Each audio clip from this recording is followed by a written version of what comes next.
한국기술교육대학교의 유선 교수입니다. 지방방에서 이제 4차 산업혁명과 일자리 부분에 집중한다는 말씀드립니다.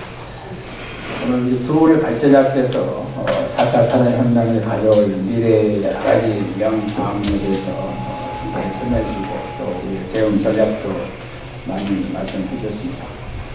4차 산업혁명은 이제 많은 사람들이 지금까지 이 3차 산업혁명과는 근본적으로 다를 것이다. 그 영향의 속도나 범위나 이런 것이 근본적으로 다를 거기 때문에 기존의 방식으로 하면은 아마 우리가 축복보다는 위기적인 요소로 작용할 가능성이 매우 높다. 이렇게 연구를 많이 하고 있습니다. 그래서 저도 이제 작년 10월까지 한국 고용정보 원장하면서 4차 산업혁명이 노동시장에 어떤 영향을 미칠지, 또 여러 가지 직업세계에 어떤 영향을 미칠지, 이런 연구들 같이 많이 하면서 보면은 결국 아무도 모르지만은 앞으로의 그 모든 그 결과는 우리가 어떻게 대응할 것인가에 달립니다. 그런데 지금까지 우리가 3차 산업혁명을 겪어오면서 어떤 성공과 실패를 했는지를 한번 되돌아볼 필요가 있다고 보여집니다.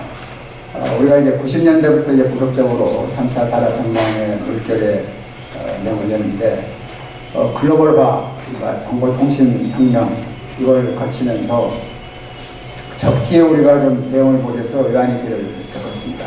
그리고 외환위기 이후에 IMF 처방이 한 신자유주의적인 그런 처방에 따라가지고 우리나라의 경제 그 패러다임이 바뀌고 성장동력이 약화되고 양극화가 심화되고 그 이후에 여러 가지 대안을 모색했습니다만 아직까지 성공적으로 대응을 해보지 못했습니다.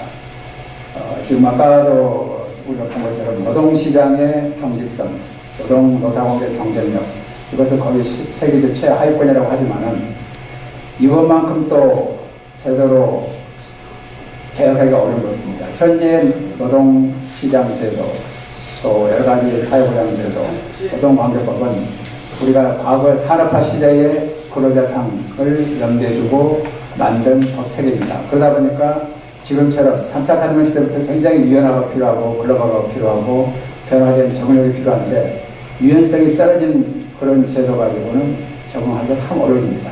그런데 문제는 유연화를 얘기하는 순간 그건 곧 노동조합에서는 해고의 자유와 해고의 자유 이렇게 이해하기 때문에 얘기를 꺼낸 순간 이건 이념적인 대립과 투쟁을 밖에 되지 않고 노동개혁에 대해서 많은 이제 논의를 하지만 국회에서도 이념적인 논쟁만 되고 현장에서도 노사 간의 갈등, 노정 간의 갈등만 되어서 아무것도 지금 해온 것이 없습니다. 그래서 이제 앞으로 그럼 4차 산업혁명 시대에 맞는데 이걸 어떻게 할 거냐. 지금 많은 논의도 있고 2015년에는 9.15 노사정책 타협도 이뤘지만 실제 바로 타협된 다음 날부터 노 정관의 대립이 있었고 국회에서도 아직까지 노동관련법이 통과되고 있지도 않습니다. 그것이 완벽한 것도 아니지만은 그나마 통과가 안 되고 있기 때문에 이런 형태가 계속된다면은 정말 4차 산업의 시기에 우리나라의 대응력은 굉장히 취약할 것이고 그렇게 되면 결국 기업은 글로벌 리즘 샤핑 시대에서 가장 기업하기 좋은 환경, 나라를 찾아 따를 것이다. 그러면 한국의 일자리 문제는 우리가 상상하기 힘든 상당히 많은 위기적인 상황이 올 수 있다. 양극화가 심화될 것이고 여기 발전은 30페이지에 있다시피 정규직은 줄어들고 오히려 계약직, 임시직 이렇게 온디맨드 이코노미가 발달하는 4차 산업 시대는 굉장히 고용이 불안정한 현재는 그래서 양극화가 심화될 가능성이 있다. 그래서 거기서 잘 나가는 기업 근로자들은 아주 슈퍼리처가 되겠지만은 다수는 오히려 굉장히 어려지기 때문에 그런 기본소득제 논의라든지 새로운 사회보장 시스템의 논의까지도 나올 것이다. 그래서 이 가야 될 방향에서 우리가 다 어느 정도 합의를 하지만은 실제 가려고 하면은 현실적으로 한 발짝도 갈 수 없는 것이 우리의 현실이다. 그것이 이제 어떻게 풀 거냐가 가장 국가 제조의 가장 중요한 화두가 아닌가 싶은 생각이 듭니다. 저는 이 노동법 개정은 헌법 개정보다도 더 어렵다고 봅니다.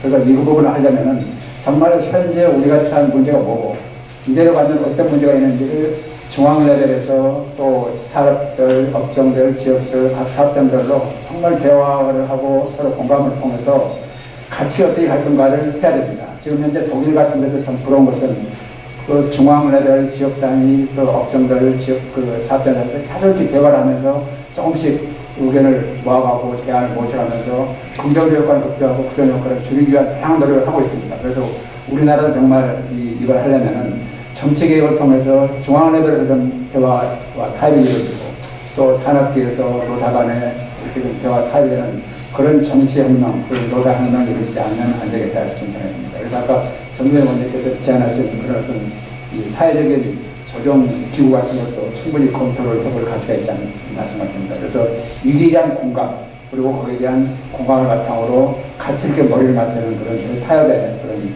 정치, 그런 노사 협치가 있지 않으면 우리나라의 사회상하는 그런 면이 상당히 문제가 발생할 것이고, 그러면 우리가 지금 현재 겪고 있는 여러 가지 노동시장 양화나 일자리 창출 어려운 문제 이런 것이 훨씬 심하게 우리가 있기 때문에 우리가 정말 지혜를 모아야 된다고 생각합니다. 고맙습니다.